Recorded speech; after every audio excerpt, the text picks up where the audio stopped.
Hello, this is Microphone Media. Please like, subscribe, and share. Thank you.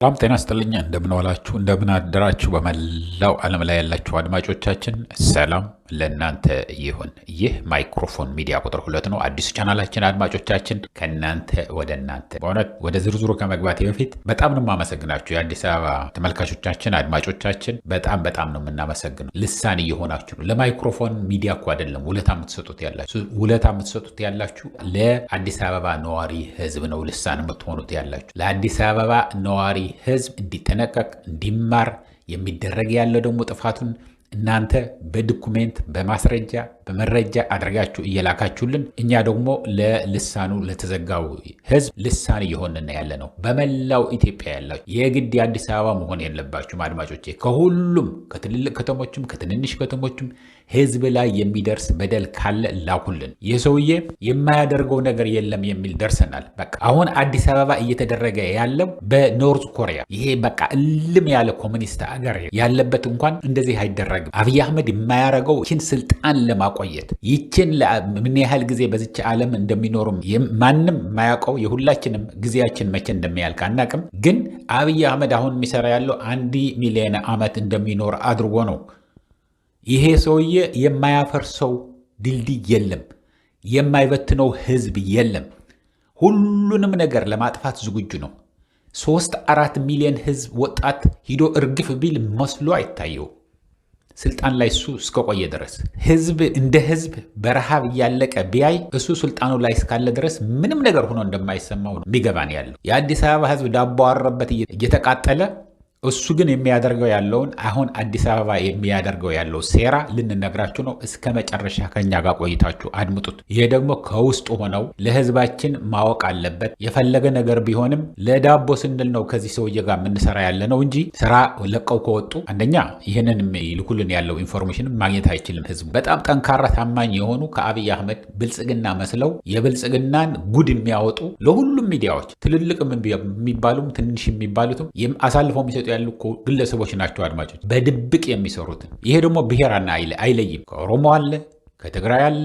የትግራይ እንኳን ብዙ በፌዴራል መንግስት የለም፣ ግን ከሁሉም ብሔር ብሔረሰብ አሁን ይልካል። ምክንያቱም የሚደረግ ያለው ጭራሽ የማይታሰብ ነው። የማይታሰብ ነገር ነው የሚያደርግ ያለው ይሄ ሰውዬ። የማያደርገው ነገር ብቻ የለም። አሁን የሰማነውን ምንድን ነው ተጽፎ የተላከልን አሁን እንደምታዩት ያላችሁ። ይሄ ደግሞ እስከነ ማስረጃው እስከነ ፎቶግራፉ ተደርጎ ነው የተላከልን ምን እንደሚደረግ ያለው። አዲስ አበባ ነዋሪዎች የሆናችሁ ተጠንቀቁ። ከሁሉም ብሔር ብሔረሰብ አውጣጥቶ ነው የሚሰራ ያለው። በተለይ የኦሮሞ ተወላጆች፣ የአማራ ተወላጆች፣ የትግራይ ተወላጆች፣ የኤርትራ ተወላጆች ተጠንቀቁ። የእናንተ ወዳጅ መስለው ለአማራው በአማርኛ፣ ለትግራይ ተወላጁ በትግርኛ፣ ለኤርትራውም በትግርኛ፣ ለኦሮሞ በኦሮምኛ ኦሮሞ ተናጋሪ መጥተው እንዲያናግሩ ያደርጋሉ። የሚናገሯቸው ምንድን ነው? ስለ ፋኖ ጀግንነት ይነግረዋል ለአማራው። ስለ የትግራይ ቲዲኤፍ ጀግንነት ምን ያህል በአጭር ጊዜ አዲስ አበባ መቆጣጠር እንደሚችል ይናገረዋል። በትግርኛ ነው። ትግራይ ተወላጅ ነው። አማራውም በአማርኛ ነው። የአማራ ክልል ተወላጅ ነው። ኦሮሞም እንደ ኦሮሞ ነው። ይህ አዲስ አበባ አሁን የሚደረግ ያለ ነው የምንነግራቸው ያለ ነው። እንደዛ ብለው አናግረውስ ሲቪል የለበሱ ናቸው። ምንም ነገር ልታቋቸው አትችሉም። ፖሊስ ይሁን የመንግስት ሰራተኛ ይሁን ምንም ዝም ብሎ እንደተራ እንደሚያልፋል አይደለም። በቃ ይሄ መንግስት ብሎ ይማረራል። እንደዚህ እያደረገ ነው ምናምን ይልሃል። ከዛ በኋላ ደግሞ የጀግንነት ማንነትህን ካወቀ በኋላ ጀግንነቱን የምትደግፈውን ይደግፋል ብሎ የሚጠረጥረውን ይነግርሃል፣ ያዋራሃል። ከዛ በኋላ አንተ አንድ ቃል እንኳን ብትናገር አፍኖ ነው የሚወስድ። አፍኖ ወስዶ እዚህ ገባም ላይ ይባል ይችላል። ንብረት ካለህ እንዳለ ጥብ ነው የሚያደርጉ። ባንክ ውስጥ የተቀመጠ ንብረት ካለህ እንዳለ እስክትጨርስ ድረስ አስቀምጠው እየገረፉ እዚህ ታሰረ ሳይባል አስቀምጠው ነው ሙልጭ አድርጎ የሚያጥቡ። ከዛ በኋላ እንዳታወራ ጠፋ ይባላል። ልክ ቤተ መንግስት እንዳደረጋቸው ማለት ነው። ይሄ ጫካ ቤተ መንግስት ምን ያደረገን ነው ያልናችሁ። ስራውን አሰርቶ ካስጨረሳቸው በኋላ እንዳያወሩ አይደለም ደብዛቸውን ያጠፋው። እንደዛ ነው የሚያደርግ ያለው። አሁን ግን የሚደረግ ያለው በመላው አዲስ አበባ ደግሞ እንገራችሁ አድማጮች፣ በመላው አዲስ አበባ አሁን ሁል ጊዜ የምታስታውሱት እኛ አዲስ አበባ እያለን የምናስታውሰው በኢህአደግ ጊዜ አንድ ወንድ አንድ ሴት ዩኒፎርም የለበሱ ፖሊሶች ዱላ ይዘው ሲዞሩ ነው የምታውቋቸው አይደለም። ወይ ደግሞ የፖሊስ መኪና ከሆነ ደግሞ የፖሊስ ምልክት ያላት የተለጠፈባት ወደድከውም ጠላኸውም ፖሊስ መሆኑን ታውቃለህ። አሁን ግን ሲቪል መስለው ነው የሚሰልሉት ያሉት። ሲቪል መስለው ነው ሁሉ ነገር የሚከታተሉት ያሉት።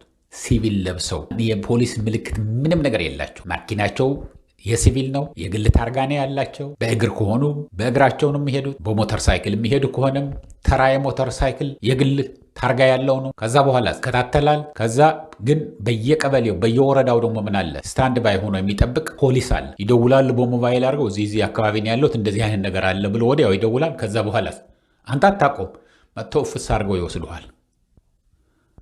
ስለዚህ ጎንህ ላይ ያለው ማን እንደሆነ አታውቀውም። አሁን አዲስ አበባ ወረውት ያሉት ከብሔር ብሔረሰብ የተውጣጡ ናቸው ብያቸዋለሁ። ከብሔር ብሔረሰብ የኦሮሞ ብቻ ተወላጅ ወይ አማራ ተወላጅ ወይ ትግራይ ተወላጅ ምናምን ከብሔር ብሔረሰብ ባንዳ ከሁሉ አለ። ለአብይ አህመድ ለሆዱ ለዳቦ ብሎ የሚያደር እነዚህን እንኳን ሌላ ዘመዶቻቸው ነው መጀመሪያ አሳልፈው የሚያሳርዱት። አመኔታ እንዲያገኙ ማለት ነው። ከአለቆቻቸው ታማኝ መሆንህን የምታሳየው የአንተ ዘር የሆነው ወይ ዘመድህ የሆነውን አሳልፈ ስትሰጥ ነው። ያዋራሃል፣ ያናግረሃል፣ ብሶትህን ያውቃል። ከዛ በኋላ አንተ ስትናገር ወይ ይቀርጸሃል ወይ ሪከርድ ያደርግሃል ሳታየው። ከዛ በኋላ ያስይዝሃል። በዛት ምን ያገኛል?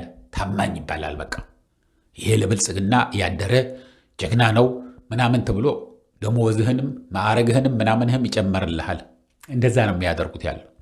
ስለዚህ ባንዳ ለሆዱ ያደረ ከርሳም አይጠፋም ከሁሉ ብሔር ብሔረሰብ። ግን አሁን እንድትጠነቀቁ የምፈልገው የማታውቁት ሰው ጋር አታውሩ። ሰላም ካላችሁ ሰላም፣ ከዛ በላይ አትለፉ። ፖለቲካ ማውራት ከጀመሩ ይለፈኝ በሉት። እኔ ስለ ፖለቲካ ምንም የማውቀው ነገር የለኝም፣ ዳቦ አረብኝ ነው፣ ልጆችን እያሳደግኩ ነው ያሉ ላይታች ብዬ ወይ ደግሞ ራሴን ለማስተዳደር እየሞከርኩ ነው። እባክህን የፖለቲካ ጊዜ የለኝም፣ ለፖለቲከኞች ትተናል በሉ። ምንም ነገር አያስፈልግም። ሞያ ካላችሁ፣ ጥንካሬ ካላችሁ፣ ጀግኖች ከሆናችሁ፣ መስራት ከፈለጋችሁ ለነፃነታችሁ በሚስጥር አድርጉት። በሚስጥር አድርጉት። በምንም ተአምር ማንም ሰው አምናችሁ፣ በተለይ ደግሞ ሰው የሚታለለው ምን ላይ መሰላችሁ? ታክሲ ውስጥ፣ ፀጉር ቤት ውስጥ፣ መጠጥ ቤት ውስጥ ነፃነት ነው የሚሰማህ። ይሄ የተለመደ ነው። ይሄ ዓለም አቀፍ ሰላዮቹን የሚሰሩበት ነው የምነግራችሁ። አሁን ታክሲ ውስጥ ለተወሰነ ቦታ ነው ርቀትን የምንሄደው ብለህ ነው አትተዋወቅም፣ ማን መሆንህን አታውቅም። ግልጽ ሆነ ነው የምታወራው። እንዲሆነ እንዲወጥቶ ገብቶ ከዛ በኋላ የሚያማርር ነገር ይነግርሃል፣ ታወራለህ። ከዛ አፍሶ ይወስድሃል። በሲቪል መኪና አድርጎ አግቶ ያቆየሃል። ከዛ በኋላ መደበኛ ፖሊስ መጥቶ ደግሞ በስታንድ ባይ የነበረውን ተደውሎለት መጥቶ አፍሰው እየወሰዱ ነው ያሉት። ስለዚህ በሁሉም የአዲስ አበባ ክፍለ ከተሞች፣ ወረዶች እንደዚህ አይነት ነገር እየተደረገ ስለሆነ ተጠንቀቁ ነው። ይሄ ሰውዬ የማያደርገው ነገር የለም። እንጂ ስልጣኑን ለማቆየት ኢትዮጵያን አፍርሶ ሁሉንም ነገር አድርጎ ያስቆየኛል፣ ስልጣኔ ዘላቂ ያደርግልኛል የሚለውን ነገር ካለ ለማድረግ ወደኋላ አይልም። አሁን የአባይ ግድብ አፍርሰው ቢለው የአሜሪካ መንግስት አሁን ልኮዋል አይደለም እንዴ? አብረን እንሰራለን፣ አየር ኃይሉ ጋር እንሆናለን ምናምን የሚል ሰምታችኋል አይደል እንዴ? ለዛ አይደለም የተላኩት፣ ስለ አባይ ስምምነት ለማፈራረም ነው። አባይን ለግብፅ ከሸጥከው ወይ ደግሞ አንተና አባይ ኢትዮጵያና አባይ ማለት ግብፅ አብራችሁ ካስተዳደራችሁት አብራችሁ ሁሉ የምትቆጣጠሩት ከሆነ የምትፈልገው ነገር እንሰጥሃለን ነው። ምክንያቱም ይህንን ስምምነት ግብፅና ኢትዮጵያ ያስታረቁ ብሎ የኖቤል ፒስ ፕራይስ ማግኘት የሚፈልግ ፕሬዚደንት ነው ያለው አሁን እኛ ጋር፣ የእኛ ፕሬዚደንት የአሜሪካኖቹ ማለት ነው። እና ይህንን ለደህና እንዳይመስላችሁ ሁሉንም ነገር። አብይ አህመድ ግን ለኢትዮጵያ አስቦ ለህዝብ አስቦ እንኳን ለሚመጣው ትውልድ ለአሁን ላለው ህዝብ ተቸግሮ ላለው ልጆቹ እየሰጡት ልጆቻቸውን እየሰጡ በረሃብና በችግር ውስጥ ያሉት ልጆቻቸውን በየጦር ሜዳው እያለቁባቸው ያሉት እንኳን ለነሱ እንኳን አያስብም። እንኳን ለሚመጣው ትውልድ ይቅርና አብይ አህመድ አንድና አንድ ስለ ራሱ ብቻ ነው። ስለ ዝናሽ አያስብ፣ ስለ ልጆቹ አያስብ፣ ስለ ምንም ነገር ለማ መገርሳ የበለጠ ለአብይ አህመድ ውለታ ያደረገለት ማንም የለም። አብይ አህመድ ያኝክሃል እንደ ማስቲካዋ ስኳርነቷን ስታልቅ ትፍ ነው የሚልህ ወደ ሽንት ቤት፣ ወደ ቆሻሻ መጣያ ማለት ነው፣ ወደ ሽንት ቤት ነው። ይህንን ነው እና ሁላችሁም አዲስ አበባ ያላችሁ ላልሰማ ለማሰማት ምንድን ነው የምታደርጉት? ላይክ አድርጉት። ይህንን አድርጉልን፣ ይህንን ስጡን አንላችሁም። እኛ ላይክ አድርጉት፣ ለህዝብ ደግሞ ንገሩ። ሞባይላችሁ ምናምን ላይ የፋኖ የቲዲኤፍ የኦላ አትለጥፉ። ብዙ ችግር ነው። አሁን በተለይ ይህ ምርጫ እስኪያልፍ ድረስ ከፍተኛ የሆነ አፈሳ ያካሄዳል። አንደኛ ወጣቶች ከሆናችሁ ብዙ አትዙሩ። በተለይ ደግሞ ቆራሌ ውስጥ ጫት የሚሸጥበት አካባቢ፣ ፀጉር ቤት አካባቢ፣ ይሄ አነስተኛና ጥቃቅን የሚሰሩትን አካባቢ ከፍተኛ የሆነ ክትትል እየተደረገ ነው ያለው። እነዚህ በተለይ ቆራሌዎችን አሳደው ነው የሚይዟቸው። ለምን እንደሆነ አይታወቅም። አሳደው ሲቪል ለብሰው ይጠቁሟቸዋል። በዚህ እየሄዱ ነው። ከዛ በኋላ ለጥቂት የሚተርፉት ያሉት እንዳውም እርስ በርሳቸው ስላወቋቸው፣ አሁን እነዚህ ሲቪል የለበሱትን ፀጉረ ለወጦች ናቸው ስላወቋቸው በስልክ እየተደዋወሉ ኧረ ወደዚህ እየመጡ ነው፣ እነዚህ የጆሮ ጠቢዎቹ እየመጡ ነው እያሉ እየተነጋገሩ ነው ያሉት ብለዋል። እና ሁላችሁም እንደዛ ብላችሁ ንገሩ፣ ለጎረቤታችሁም ንገሩ። እቤታችሁ ምን እንዳለም አይታወቅም። እቤታችሁ ውስጥ ገብተዋል አብይ አህመድ፣ አልጋህ ውስጥ ገብተዋል። ማን ምን እንደሚያደርግ አታውቀውም። ይሄ የኮሙኒስት አሰራር ነው። ይሄ የስልጣን ጥመኞች የሚያደርጉት ነገር ነው። ስለዚህ ተጠንቀቁ ነው የምንለው። እንግዲህ እኛ መናገር ነው እንጂ እዛ መጥተን እናንተን ልንከላከልላችሁ አንችልም። ዱላው በእጅህ ነው፣ እባቡ እግርህ ላይ ነው ያለው።